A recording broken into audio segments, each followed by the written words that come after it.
Ahorita que el Señor viene, bueno, con todas las cosas que nos ha mostrado, ¿no? Con lo que hemos hablado, con lo que el Señor nos está mostrando, pues ciertas cosas ahorita, entonces quiero compartirles un aspecto que me parece muy importante de la palabra y es la economía de la casa de Dios. No sé si de pronto alguna hermana alguna vez había escuchado este término, lo vamos a ver por la palabra, porque así hermanos como nosotros vemos en el mundo que hay una economía y, y creo que cada uno de nosotros podemos tener un concepto de lo que es economía, ¿no? Unos pueden pensar, ¿no? Es la economía del hogar, otros pueden relacionarlo con las finanzas, otros pueden relacionarlo con otro tipo de cosas, ¿sí?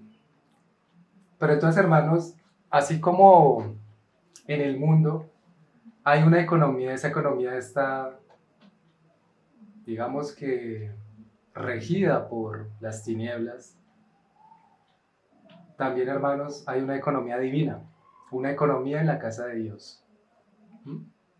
Si bien nosotros sabemos ahorita que en el mundo, los reinos del mundo son en este momento el príncipe de las tinieblas, sabemos que esa economía del Señor no se está desarrollando en esos reinos del mundo, pero sí sabemos por la palabra que el Señor va a venir a tomar los reinos del mundo para que sean suyos, ¿sí?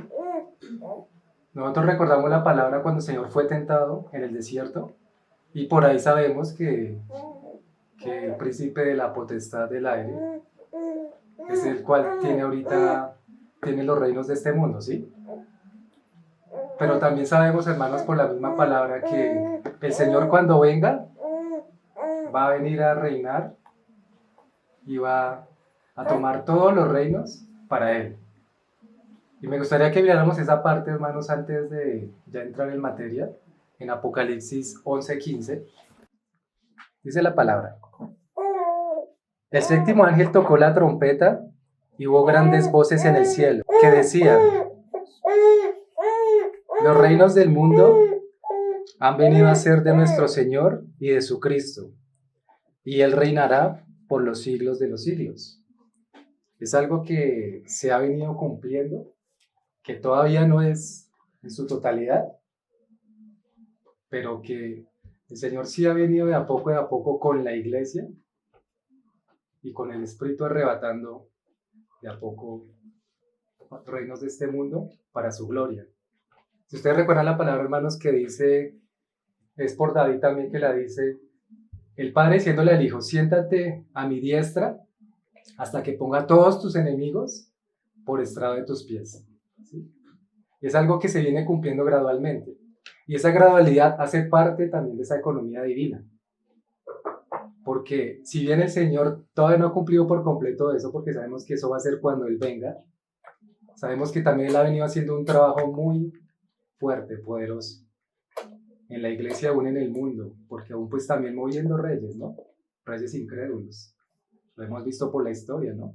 Y lo vamos a ver ahora también cuando venga primero el reino definitivo del anticristo y demás, y después ya el cumplimiento de todas las cosas y de lo que nos dice acá en la palabra. Entonces, a veces uno pensaría que eso de economía no está en la palabra, no se relaciona con las cosas del Señor, pero hermanos, tengamos en cuenta que si hay un reino tiene que tener un orden, tiene que haber una norma, y un reino también tiene que regirse por una economía, no una economía como nosotros la conocemos en el mundo, ¿sí? Pero sí por una economía con base al cual la creó, o sea, nuestro Señor, que fundamentó esa economía para su casa, ¿sí? Y hay 5 aspectos elementales que ya ahora más adelante los miramos, hermanos, pero quería entrar primero en materia con eso. Entonces, como les decía, una vez es por economía, imagina, por ejemplo, en la casa. Hay unas finanzas, hay unos recursos que se van suministrando, digamos, en el mes o diariamente o semanalmente, ¿sí? Eso dependiendo pues de cada hogar y de las reglas de cada hogar, ¿sí? Entonces, de la misma forma, el Señor en su casa también tiene esa economía. La palabra economía, hermanos, en el griego se divide en dos partes. Se divide en oiko, que significa hogar o casa, y el nomos, que es norma o ley. ¿Sí? Entonces, cuando uno junta esas dos palabras, eso nos da como resultado la norma de la casa. ¿Sí? Entonces, Dios tiene para su casa, la iglesia, una norma. Tiene unas normas establecidas. Tiene un orden. Nosotros sabemos por la creación y por todas las cosas que ya hemos aprendido del Señor, que la casa de Dios tiene una norma, que no nos regimos desordenadamente o cada uno haciendo lo que de pronto le parece o cosas así, sino que aún acá en la localidad estamos viendo el Señor cómo está conformando esa normalidad de la iglesia y cómo está empezándonos a mostrar esa economía, porque el Señor no la está revelando evidentemente, ¿sí? Amén. Entonces, ¿cuáles son los 5 aspectos, hermanos? Y los vamos a ir mirando ahorita, de a poco en poco con la palabra, esos 5 aspectos de la economía de Dios. El primero es la dispensación. ¿Sí? ¿Qué es la dispensación? Es tomar las riquezas y darlas. Estamos hablando de las riquezas de Cristo, de nuestro Señor, o sea, todas las cosas, porque en Cristo están reunidas todas las cosas. ¿Sí? El segundo aspecto es administración. ¿Sí? Administración, que uno podría también escuchar muchas cosas y hasta lo puede relacionar de pronto con universidad o con trabajo, con eso, ¿sí? Con cosas de esas, ¿sí? Pero también hace parte de esa economía de Dios. Y esa administración es la manera como se dispensa o el arreglo de Dios para dispensar. O sea, también hay una forma de dar. No es que sea de cualquier manera, de esas riquezas de la dispensación, darlas a cualquier manera, sino hay un orden también en esa administración. El tercer aspecto es la mayordomía. La mayordomía, pues también la encontramos en la palabra, ¿no? En varias parábolas hemos escuchado lo de aquellos mayordomos que son fieles, que son infieles, y efectivamente esto implica responsabilidades a varios mayordomos para administrar lo que es ajeno. Porque acuérdense, hermanos, que nosotros como iglesia somos administradores, pero no de algo de nosotros, sino de algo que el Señor nos entregó, tanto de las riquezas espirituales como de las riquezas materiales. Y nosotros hemos de dar cuenta al Señor con cada una de las cosas que Él nos dio en nuestras manos para poder devolverlas a Él con frutos, ¿sí? Entonces eso hace parte de la mayordomía. El cuarto aspecto es la comisión, es decir, recibir el encargo de una administración. Por ejemplo, lo que Pablo recibió, la gran comisión de llevar el evangelio a los gentiles. ¿Sí? Entonces, esos 4 aspectos, hermanos, y el quinto, que es el más conocido por nosotros, que es la edificación, que hablamos bastante de edificaciones. Entonces, ¿qué es la edificación? Es el conjunto de estos 4 aspectos. La edificación es básicamente la administración de la dispensación a cargo de una mayordomía para cumplir con una comisión especial. Eso es básicamente lo que es edificación. O sea, si miramos la economía desde este contexto, estamos viendo que la edificación reúne los 4 primeros aspectos de la economía para dar como resultado la edificación de la casa de Dios y por ende la edificación también de lo que el Señor quiere en su iglesia para luego venir a establecer por completo su reino. Porque vuelvo y repito, hermano, nosotros vamos a reinar con el Señor, pero conforme a su norma, conforme a su economía, conforme a lo que Él nos muestra en su palabra, ¿sí? No va a hacer nada aparte de lo que nosotros podemos ver en la palabra del Señor, de cómo Él va a reinar con nosotros. Nosotros vamos a reinar con Él, ¿sí? Listo, hermanos. Dispensación. Vamos a Efesios 3:8. Efesios capítulo 3, verso 8 y 9. El hermano que lo tenga lo puede leer. A mí, que soy menos que el más pequeño de todos los santos, me fue dada esta gracia de anunciar entre los gentiles el evangelio de las inescrutables riquezas de Cristo y de aclarar a todos cuál sea la dispensación del misterio escondido desde los siglos en Dios que creó todas las cosas. Entonces, mira hermanos, ahí cómo aparece en el verso 9 el término dispensación. ¿Sí? Pablo empieza hablando de que a él le ha sido dado por parte del Señor la responsabilidad de dispensar el misterio escondido de los siglos en Dios.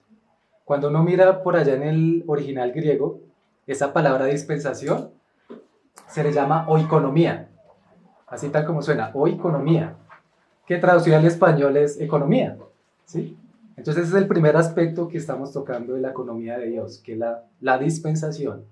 Y si nosotros miramos acá aparte de la palabra, este pasaje, Pablo nos está diciendo que a él también le fue dado la responsabilidad de anunciar el evangelio entre los gentiles, pero también de aclarar a todos cuál es la dispensación del misterio de Dios.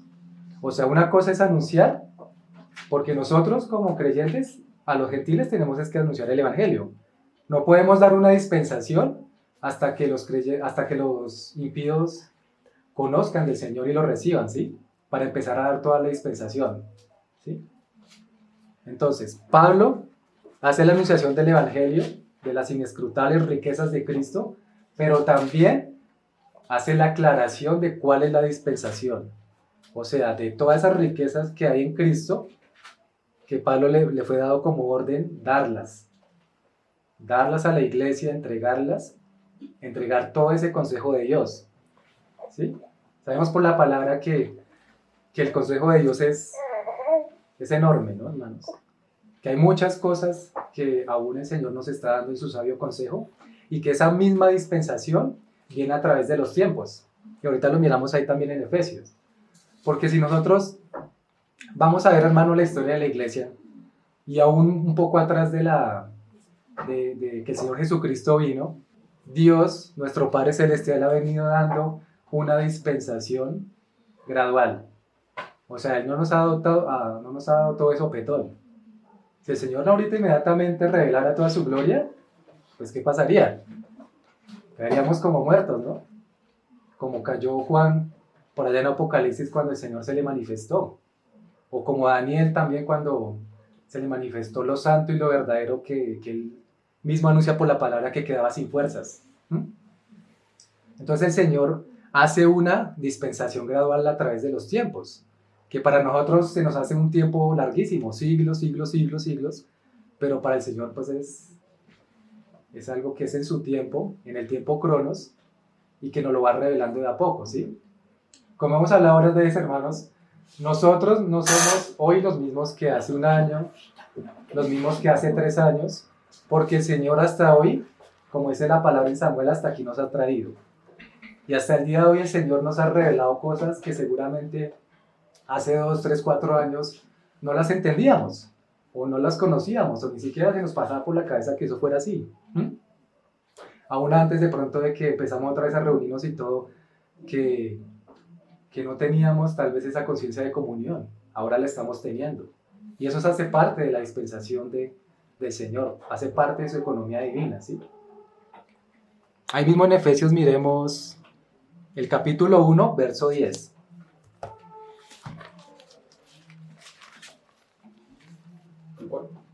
Efesios, capítulo 1, verso 10. Reunir todas las cosas en Cristo, en la dispensación del cumplimiento de los tiempos, así las que están en los cielos como las que están en la tierra. Amén. Entonces ahí Pablo vuelve a nombrar el término dispensación, que significa economía, ¿sí? Y acá Pablo nos está hablando de que todas las cosas que se reúnen en Cristo, que son todas, se ha dado como dispensación del cumplimiento de los tiempos, ¿sí? O sea, en ese cumplimiento de los tiempos es que hemos venido recibiendo la revelación de Dios, ¿sí? Ustedes se acuerdan, hermanos, allá en Pedro cuando él manifestaba que los profetas aún inquirían diligentemente para saber cuándo eran los tiempos de aquel que había de venir, ¿sí? O sea, aún los profetas, teniendo las profecías, digamos que el Señor hasta cierto punto les revelaba las cosas, pero no les revelaba todo porque Él tiene un plan, Él tiene un orden, ¿sí? Y si miramos, por ejemplo, con Daniel, que a Daniel le fue revelado mucho de lo que ahorita va a suceder con la semana 70, con el reinado del anticristo, con lo que va a pasar ahorita, las cosas que ya se están viendo, pero lo reveló también hasta cierto punto. Y si miramos luego en Apocalipsis con Juan, a Juan le reveló otros detalles diferentes de lo que le reveló a Daniel, y guardó otros. Entonces uno mira y uno, digamos, puede leer esa parte escatológica de Daniel, o sea, la parte de los fines, de los tiempos finales, y va uno a leerla también con Apocalipsis, y va a hacer comparación. Entonces Daniel muestra unos detalles que Juan no muestra en Apocalipsis, y Juan muestra unos detalles que Daniel no muestra en el libro de Daniel, ¿sí?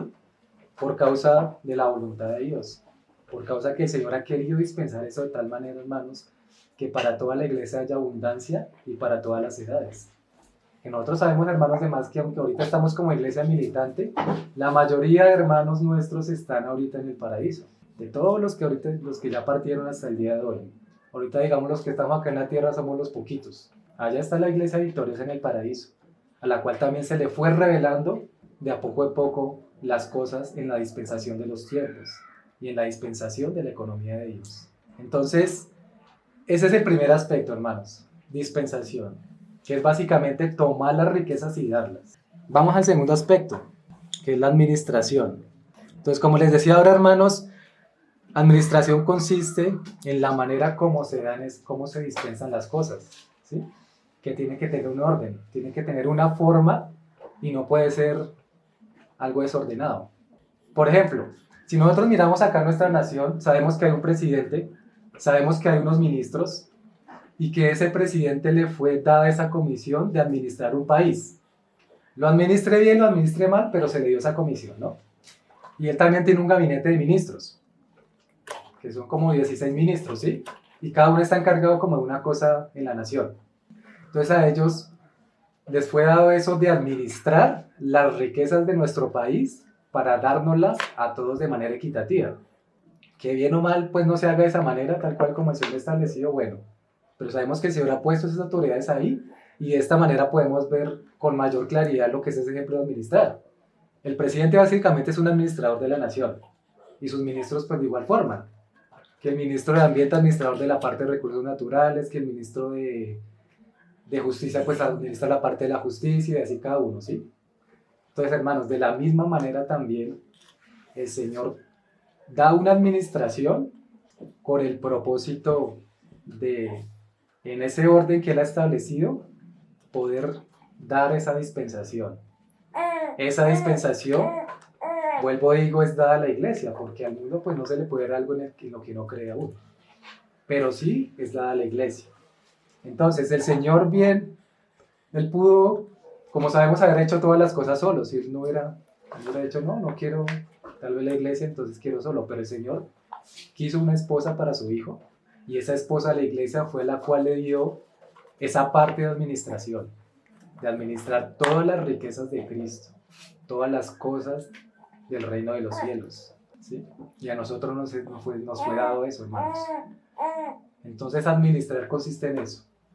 Dar las riquezas de una manera organizada, y eso solo no lo concedió a la iglesia, a toda la iglesia, no solo a toda la localidad, mejor dicho. Miremos, hermanos, en Colosenses 1:24. El hermano que lo tenga lo puede leer, por favor. Ahora me gozo en lo que padezco por vosotros y cumplo en mi carne lo que falta de las aflicciones de Cristo por su cuerpo, que es la iglesia, de la cual fui hecho ministro, según la administración de Dios que me fue dada para con vosotros, para que anuncie cumplidamente la palabra de Dios. ¿Sí? Entonces ahí, hermanos, Pablo citando lo que dice, según la administración de Dios que me fue dada para con vosotros, para que anuncie cumplidamente la palabra de Dios. ¿Sí? Entonces ahí Pablo nos está mostrando que a él se le fue dada una administración para que anuncie cumplidamente la palabra de Dios, ¿sí? O sea, en el caso de Pablo, que tenía ese ministerio de llevar el evangelio a los gentiles, pues por causa de que el Señor puso ese propósito en Pablo, entonces a él, o sea, él tenía completamente claridad de que tenía que llevar la palabra cumplidamente a gentiles y también, como vimos ahorita en Efesios, llevar también la aclaración de la dispensación del misterio de Dios. O sea, Pablo, aunque le fue dado un mayor ministerio de trabajar afuera con los gentiles, también le fue dado ese ministerio de la iglesia, porque sabemos que Pablo amaba tremendamente a la iglesia. Y Pablo dio todo por la iglesia y por amor a los hermanos. Entonces Pablo le fue dado esa administración de llevar la palabra, ¿sí? Miremos Efesios capítulo 3, verso 1 y 2. Por esta causa, yo Pablo, prisionero de Cristo Jesús por vosotros los gentiles, si es que habéis oído de la administración de la gracia de Dios que me fue dada para con vosotros. Dice nuevamente, si es que habéis oído de la administración de la gracia de Dios que me fue dada para con vosotros. Y hay algo acá que llama la atención, hermanos, y es Pablo diciendo que es prisionero de Cristo para dar esa administración, ¿sí? Si ustedes recuerdan en Romanos 6, hay una parte que en el final del capítulo Pablo dice, después de todo lo que muestra ahí digamos que el decálogo de esa parte del capítulo 6, que nos habla que estamos muertos juntamente con Cristo y sepultados con Él por el bautismo, y que luego nos dice, usen sus miembros, presentados vuestros miembros como instrumentos de justicia, ¿sí? No como instrumentos de iniquidad. Y Pablo acá hablando que es prisionero de Cristo, llevando la administración de la gracia de Dios que le fue dada. O sea, Pablo nos está diciendo, hermanos, también, y comparándolo con Romanos 6, nosotros tenemos instrumentos de justicia porque ya estamos lavados por la palabra y estamos siendo santificados. Que ya no presentemos nuestros miembros como iniquidad, sino que nos está llamando también Pablo a presentar nuestros miembros como instrumentos de justicia. Y en el caso del tema que estamos tocando como economía de la casa de Dios, Pablo nos está diciendo acá también, nosotros como administradores, usemos también nuestros miembros, usemos lo que está en nuestras manos para poder llevar esa administración de manera fiel, ¿sí?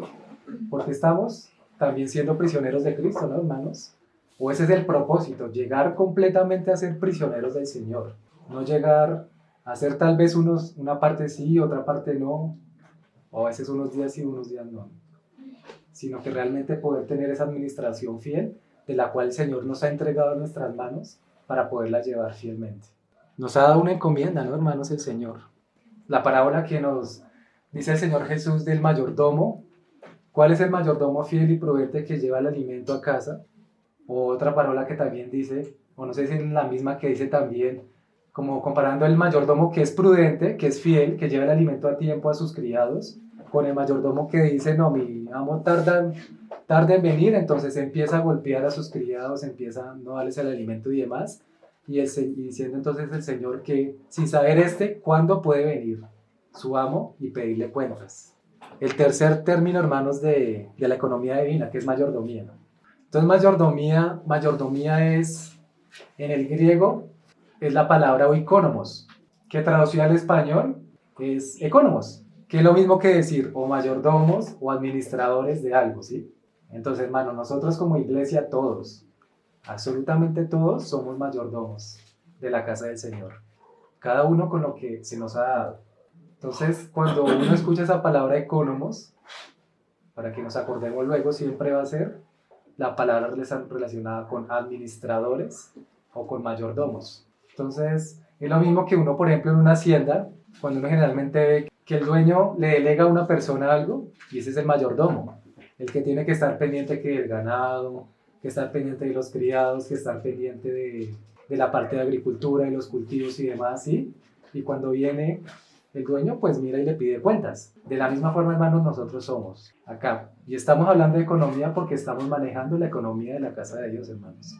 Como leíamos al principio en Apocalipsis, aunque el Señor ahorita no ha arrebatado por completo todos los reinos, ya lo está haciendo porque con la palabra que le dio a David, siéntate a mi diestra hasta que ponga a todos tus enemigos bajo la planta de tus pies. O sea, los está poniendo y los ha venido poniendo de a poco en poco y gradualmente hasta que ya termine con el enemigo, con Satanás, y por completo, ¿sí? Entonces, hermanos, de la misma forma el Señor está trabajando con nosotros, con todas las localidades a nivel mundial, para que su reino avance, para que su reino sea establecido, hermanos, y para que se cumpla esa palabra que vimos ahorita en la 7ª trompeta en Apocalipsis, de que el Señor va a venir a establecer su reino y que todos los reinos del mundo van a ser de Cristo.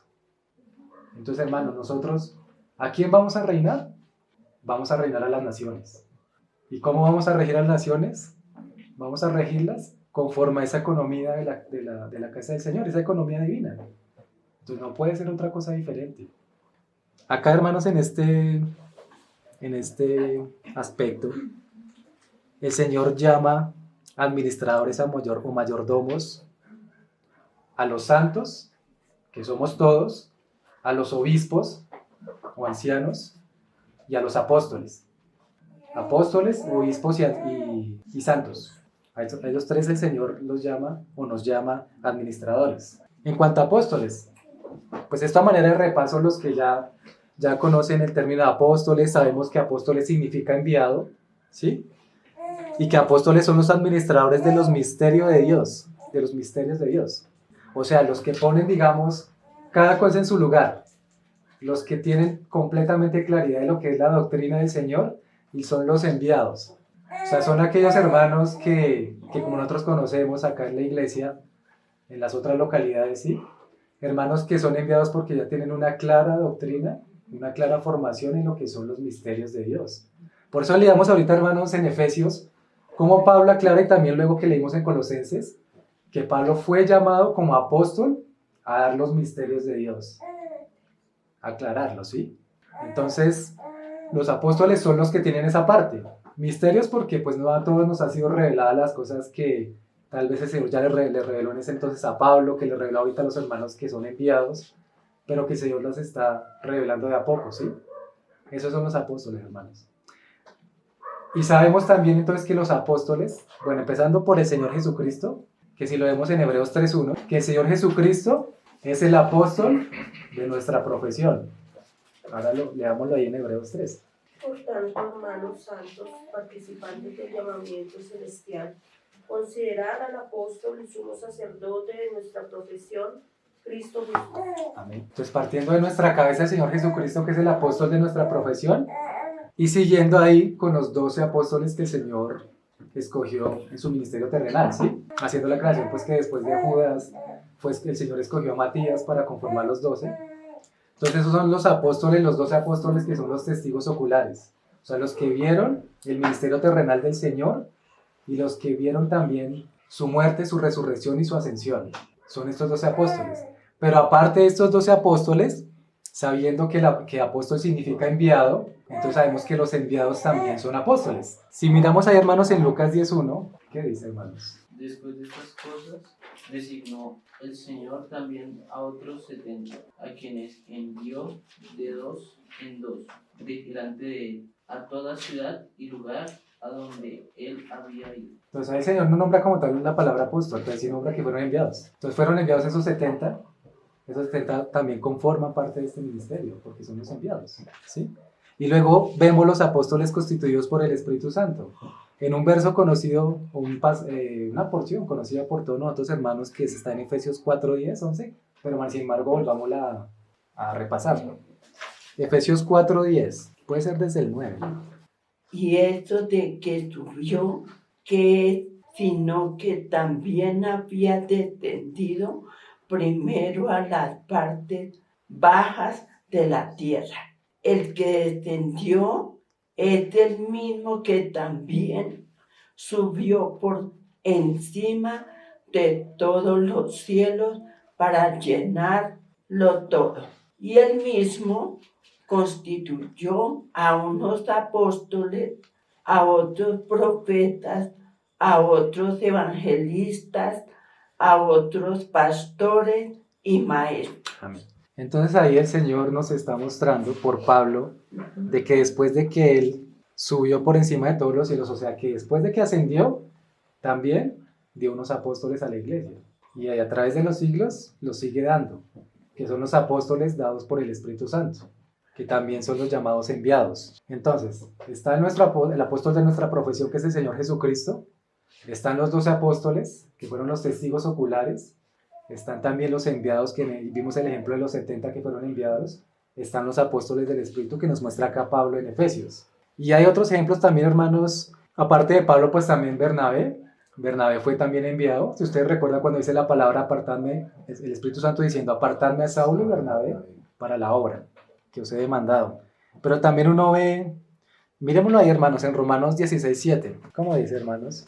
Saludad a Andrónico y a Jonías, mis parientes y mis compañeros de prisiones, los cuales son muy estimados entre los apóstoles, y que también fueron antes de mí en Cristo. Amén.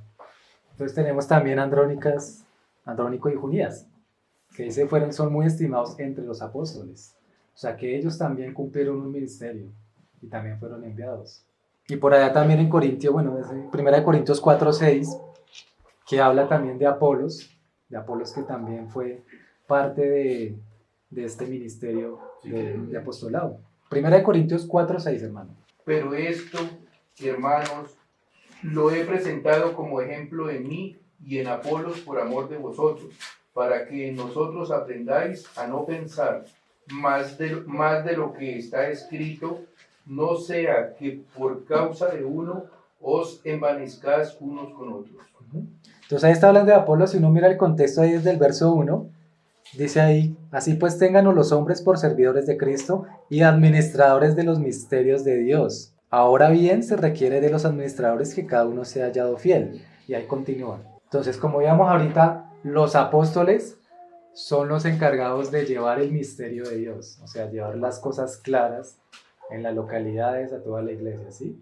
Y luego habla de Apolos, que también, que por amor de vosotros, para que aprendáis a no pensar más de lo que está escrito, bueno, lo que leímos ahí en el verso 6, presentando como ejemplo a Apolos. Entonces, otro ejemplo, valga la redundancia, de cómo el Señor estableció apostolado, tanto cuando Él estuvo en la tierra como después. Vamos a primera de Timoteo 3:1. Palabra fiel. Si alguno anhela obispado, buena obra desea. Entonces, acá empezamos a ver el término obispado y luego ahí Pablo describiendo de cuáles son las características que tiene que tener un obispo y demás, ¿sí? Los obispos, hermanos, en la iglesia no son apóstoles, pero sí hacen parte de los ancianos de la iglesia. Y los obispos tratan más como los asuntos, tan claro, de la doctrina también el Señor, pero también los asuntos de vida. O sea, los asuntos de ver las necesidades de la iglesia, de estar vigilando, de estar atentos, ¿sí? Entonces, cuando nosotros hablamos de la palabra obispo, estamos hablando también que la palabra obispo es la misma palabra anciano. Cuando nosotros miramos también el original, obispo en el griego es episcopo, esa es la palabra. Y cuando la desglosamos, epi significa sobre o super, y ixcopo, que la otra palabra significa mirar sobre, eso significa, básicamente. Entonces, si reunimos las dos palabras, eso nos da que obispo es como supervisor o sobreveedor. Entonces, si epi sobre, ixcopo, que es mirar sobre, que eso conforma la palabra que es obispo, o sea, mirar sobre, que significa es supervisor o sobreveedor, o sea, estar vigilante, estar por encima.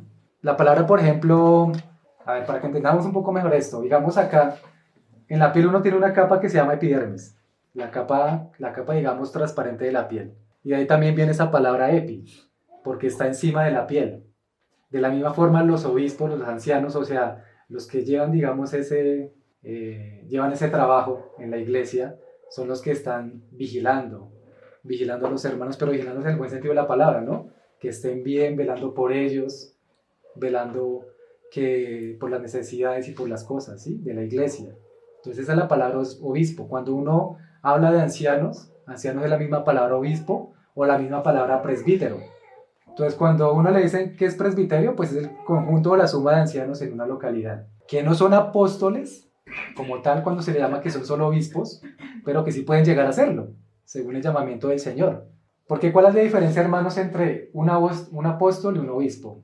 Realmente no es que sea mucha la diferencia, en el sentido de que cuando el Señor llama a un hermano o a una hermana a conformar ese equipo del apostolado, es porque van a hacer una obra regional. O sea, no solo en la localidad, sino a nivel regional. Como los hermanos cuando viajan al Brasil o cuando viajan hacia otros países o a otras localidades, aún a nivel de Colombia, estamos hablando que son hermanos obreros. Cuando hablamos obreros estamos diciendo que también son los apóstoles, el equipo apostólico. Entonces es la obra a nivel regional. Y los obispos o ancianos es la obra a nivel local. ¿Sí? Esa es la diferencia. Ahora bien, hermanos, cuando hablamos de obispos o de ancianos o presbíteros, que es lo mismo, no significa entonces que un apóstol no vaya a ser anciano. Obviamente es un anciano. La diferencia es que entre ese conjunto de, llámese obispo, anciano, presbítero, que es lo mismo, hay hermanos que son no solo apóstoles, sino también hay hermanos que son profetas, que son evangelistas, que son pastores o que son maestros, como lo vemos acá en Efesios 4. Entonces, un anciano puede ser o una cosa o la otra, ¿sí? Por ejemplo, en el caso de los pastores, hermanos. Los pastores, ¿cuál es la función de ellos? Ser apacentadores. Nosotros a veces, claro, o sea, claro, digamos por lo mismo que una vez que hemos visto todo, que por ejemplo en denominaciones y demás, que siempre se le llama pastor al que está para en el púlpito y que solo es pastor y todo esto, a veces pensamos entonces que en la iglesia no hay pastores. Y realmente, hermanos, en la iglesia sí hay pastores y nos lo muestra Efesios. Apóstoles, maestros, pastores, ¿sí? No hay iglesia de pastores, que es diferente. Hay pastores de la iglesia, que es muy diferente, ¿sí? Exacto, no es ese sentido de supervisar, de a ver qué está haciendo cada uno y venga cada uno a darle cuentas al obispo. No, es de que es parte de esa columna de la iglesia. Es parte de ese baluarte que el Señor ha puesto en una localidad para velar por la iglesia, ¿sí? Entonces, hermanos, alguna vez hemos compartido que, por ejemplo, en el templo del Señor, Él conformó dentro de toda la estructura unas cámaras, 3 pisos, y en cada piso había una cámara. Y en esas cámaras, para subir a cada piso, hay una escalera de caracol. De hecho, eso lo vemos también en el Éxodo. Entonces, esas cámaras también representan, de esa misma forma, el ministerio de cada uno de la iglesia. Nosotros estamos empezando como santos. Ahorita hablamos referente a lo que es esa, digamos, ocupación como santos en la iglesia, que sería que corresponde a la cámara del primer piso. Luego, ascendiendo en la escalera de caracol al segundo piso, está el obispado, o los ancianos, o presbíteros. Luego, ascendiendo en la escalera de caracol al tercer piso, está el apostolado. De la misma forma, hermanos, somos nosotros, porque por eso Pablo nos dice, el que anhele obispado bien hace. Habla también de que estamos conformando, como le dije al principio, de que todos somos administradores y mayordomos fieles, y de que según el llamamiento, pero también la disposición de cada uno, muchos pueden llegar a ser apóstoles, o sea, es decir, ascender en esa cámara, de la primera a la tercera, o la primera a la segunda, ¿sí? Porque el propósito del Señor, hermanos, sabemos que es llevarnos a una madurez, y entre más madurez tengamos, pues más responsabilidad nos va a delegar el Señor a cada uno. Entonces el Señor puede decir dignamente a algunos hermanos, ya he confirmado, no sé, hermano Cristian ya puede ser anciano en la iglesia, o luego ya al tercer piso, hermano Elkin ya puede ser un apóstol, puede ser enviado para la obra afuera, ¿sí? Entonces, hermanos, eso es dependiendo del nivel de madurez, pero el Señor aspira a que todos, ¿sí? No nos quedemos, o sea, somos santos todos, porque somos apartados, pero el Señor quiere que cada uno, hermanos, tengamos nuestra parte y la cumplamos con diligencia, con gozo. Vamos a ir, hermanos, a 1 de Pedro 5, desde el verso 1 al 4. Ruego a los ancianos que están entre vosotros, yo anciano también con ellos, y testigo de los padecimientos de Cristo, que soy también participante de la gloria que será revelada.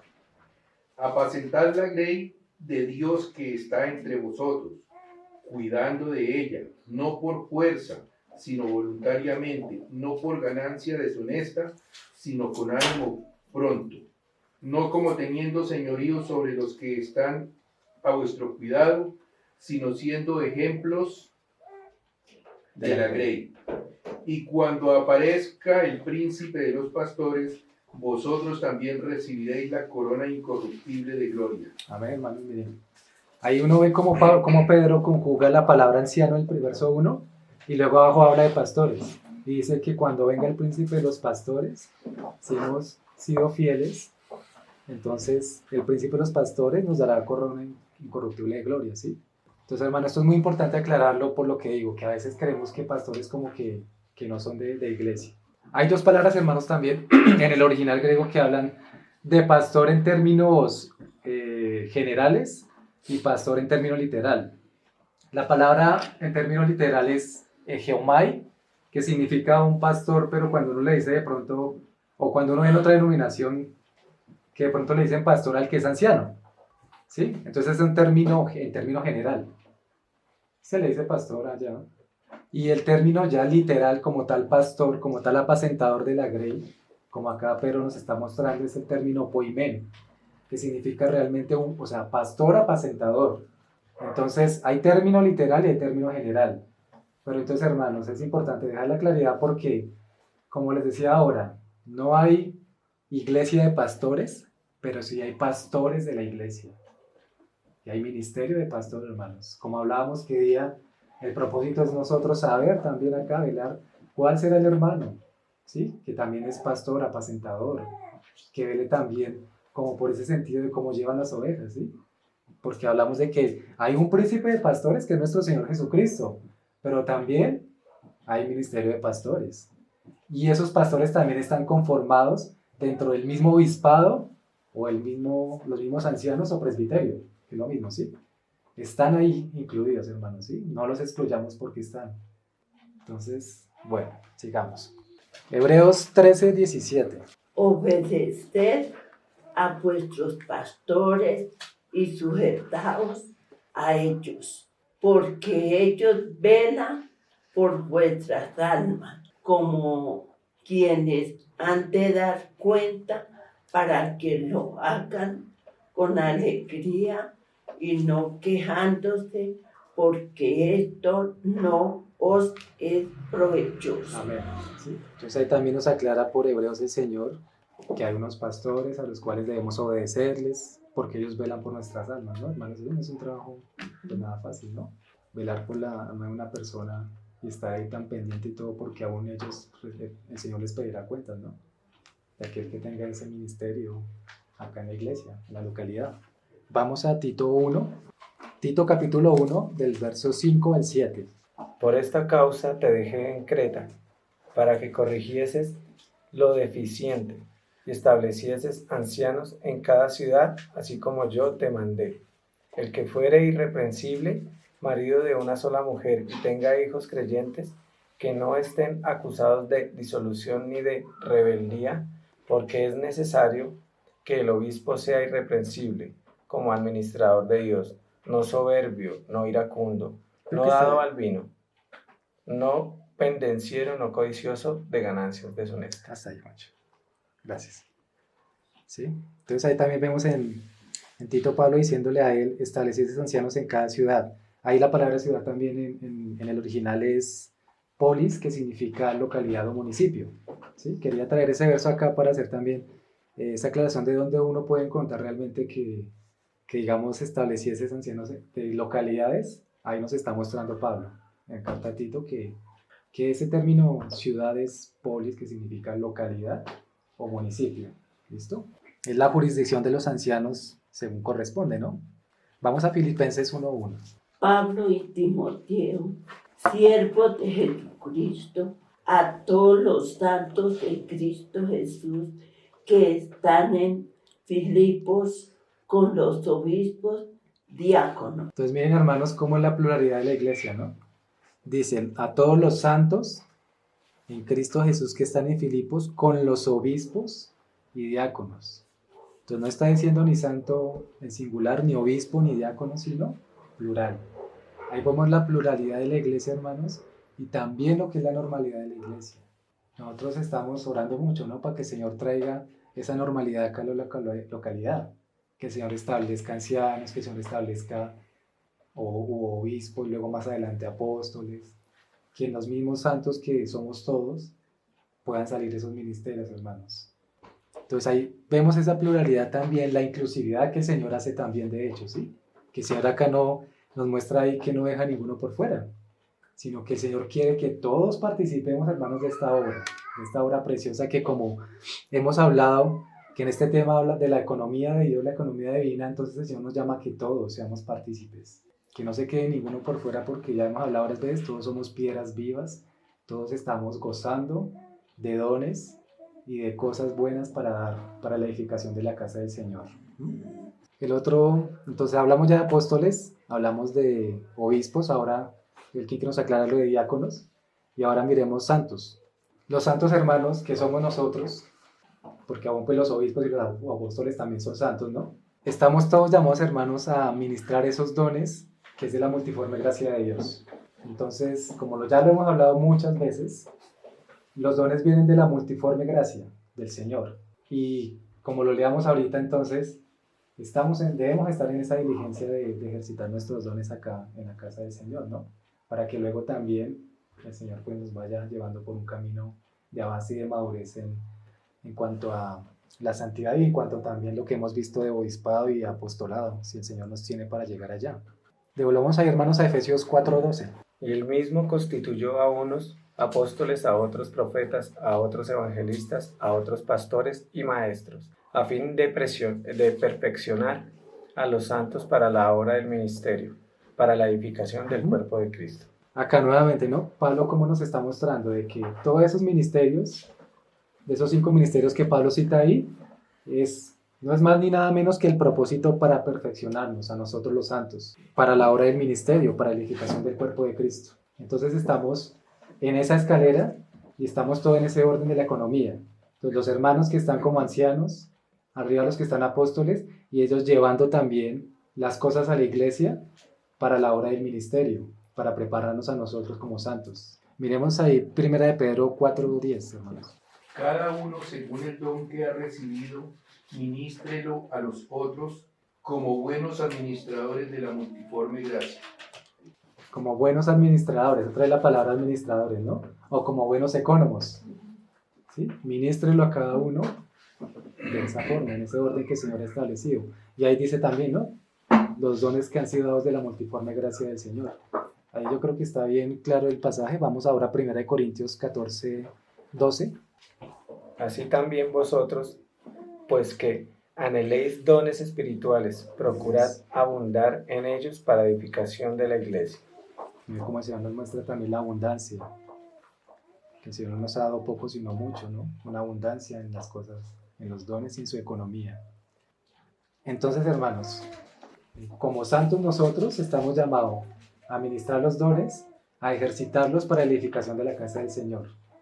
Como obispos ya luego a ser columnas y baluartes de la iglesia, a ser esos supervisores o sobreveedores de la casa del Señor, y ya como apostolados, ya a llevar la obra a nivel regional, a llevar los misterios de Dios que el Señor solo le ha dado a los apóstoles, o sea, ya la mayor revelación, ¿sí? Ya para ir cerrando, hermanos, vamos a Romanos 12, del verso 4. Bueno, este sí lo voy a ir leyendo de a poquitos para ir mirando la palabra.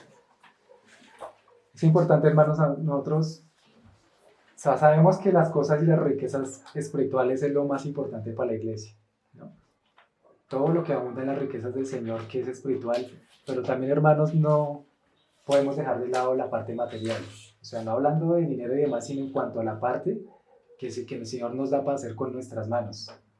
Porque, miren, hermanos, cuando uno va a mirar la parábola de las vírgenes prudentes, que el Señor nos muestra cómo aquellas prudentes fueron las que pasaron el aceite de sus vasijas a las lámparas, que ya sabemos que fue las que dejaron que del espíritu pasara todo el espíritu al alma, ¿sí? ¿Y nuestro espíritu qué es, hermanos? Para recordar, conciencia, intuición y comunión. ¿Nuestra alma qué es? Mente, voluntad y emociones. Y nuestro cuerpo son los sentidos. O sea, esos instrumentos de justicia que Pablo nos muestra por en Romanos 6, que los debemos usar como instrumentos de bien y no de iniquidad, ¿sí? Si el Señor nos dice por la parábola de las vírgenes que lo del Espíritu tiene que ser pasado a nuestra alma, hermanos, y en nuestra alma está la mente, está voluntad y emociones, entonces el Señor también quiere, hermanos, que nuestra alma sea doblegada al Espíritu y que aún nuestra mente y todo lo que tenemos y nuestro cuerpo después sea el reflejo vivo de la obra de Cristo. Entonces, ¿por qué hablo de materia, hermanos? Porque el Señor pues, nos ha dado las tres cosas en conjunto, pues nos la ha dado con un propósito, no solo posarlo del Espíritu y quedarnos ahí, sino también que sea traspasado hasta que con este cuerpo, estos miembros, expresemos las cosas del Señor, ¿no? Y en nuestra voluntad y emociones de igual manera. Entonces, hermanos, es importante tanto lo espiritual como lo material en la iglesia. Las cosas que podemos ejercer acá también, Alguna vez acá una hermana decía algo muy sabio. ¿Qué yo puedo hacer acá en la iglesia? Y le habían dado una palabra muy sabia. Y ella decía, mira lo que haga falta en la iglesia, eso es lo que tal vez el Señor ahí te tenga para poner. Entonces, lo que te tenga para hacer, ¿sí? Entonces, por ejemplo, si hace falta la alabanza, mira, hace falta la alabanza, ahí está tu lugar. Hace falta esto, mira, ¿sí? Porque hermano, nosotros también expresamos esa economía del Señor, expresamos su reino, la manifestamos, esa expresión real del Señor acá en la iglesia con nuestros miembros.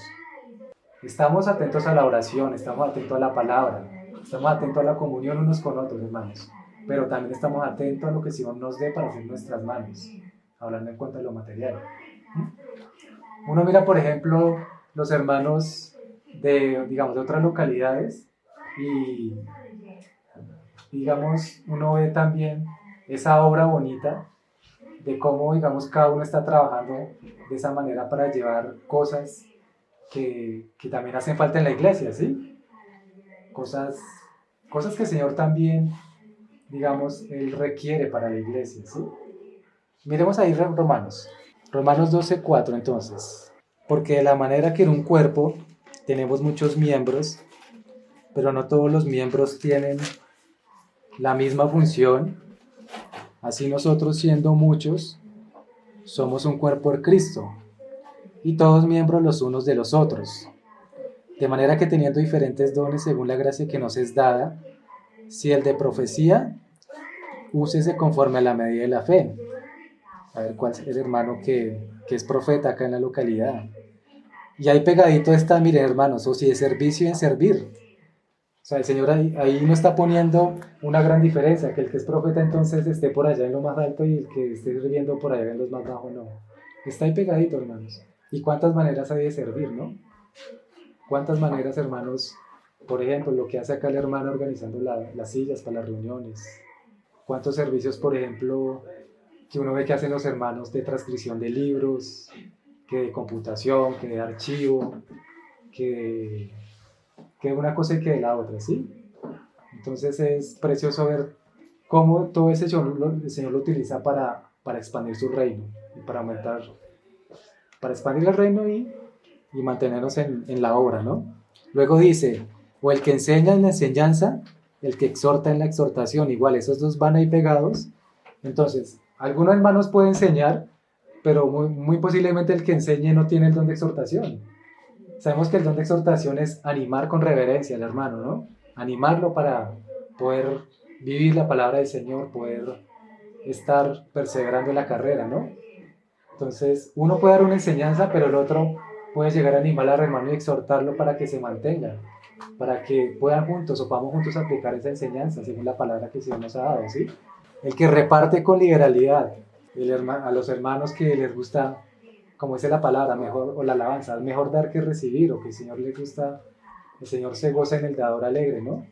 Y qué precioso es ver también los hermanos que tienen esa liberalidad también para dar, ¿no? Hace parte también de los dones, ¿no? El que preside con solicitud, aquel que inicia las reuniones, aquel que está atento, por ejemplo, en los domingos, que al empezar la oración, que está ya entrando en ambiente, el que está pendiente que cuando sigue la cena, el que está pendiente luego que viene la palabra, ¿sí?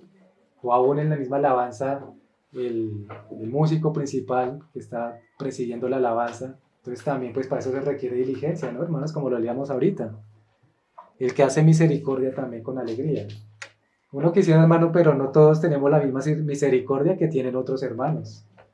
No todos gozamos de esa misericordia porque uno a veces, digamos, a un hermano le puede pasar alguna situación económica, de pronto que se le muera algún pariente y de pronto uno dice, pues digo, bueno, pues ya el Señor que le ayude o eso, pero está el otro hermano, venga, ¿qué puede faltarle a ese hermano? Ayudémosle en esto, en lo otro, ¿sí, hermanos? Y miren lo precioso que el Señor pone en su cuerpo, porque digamos el Señor no nos exige que todos tengamos una misericordia al mismo nivel, sino que el que la tenga, haga misericordia. El que tenga esa exhortación, exhorte. El que sea ese pastor, apaciente las ovejas, guarde, vele por sus almas. el que tiene ese don de computación, pues sirva a la iglesia transcribiendo un libro o bueno, lo que el Señor le muestre, ¿sí? El que tenga el servicio de la alabanza, pues igual ministra a los hermanos con la adoración y la alabanza, ¿sí? Entonces son muchas cosas, hermanos. Realmente yo con esto veo que el Señor también nos llama, que ese potencial que nosotros tenemos, hermanos, también nos llama a desarrollar nuestra creatividad, que todos la tenemos. La creatividad también hace parte de los dones. Y que el Señor nos ayude a desarrollar todas esas cosas, hermanos, para edificación de la casa. Porque como hemos visto, hermanos, pues esto hace parte a grandes rasgos de la economía de la casa del Señor, aunque me faltaron dos cosas, las voy a decir rápidamente, que la cuarta es la comisión. Voy a decirlo sin que lo miremos en la palabra, 1 Corintios 9:17, cuando Pablo habla de que la comisión le fue encomendada. Esa palabra comisión también es el término oikonomía, ¿sí? Entonces ahí también se conjuga con las otras palabras que hemos visto, los otros aspectos. Y el último, que es edificación, que para recordar lo que dije al principio, es la administración de la dispensación a cargo de una mayordomía para cumplir con una comisión especial. Eso significa edificación, hermanos. Entonces, que esa palabra edificación, ese aspecto, reúne los primeros 4 aspectos de la economía del Señor, y es el propósito del Señor, hermanos, que finalmente rezarse todo en establecer su reino, en expandirlo y en que su casa sea edificada, hermanos.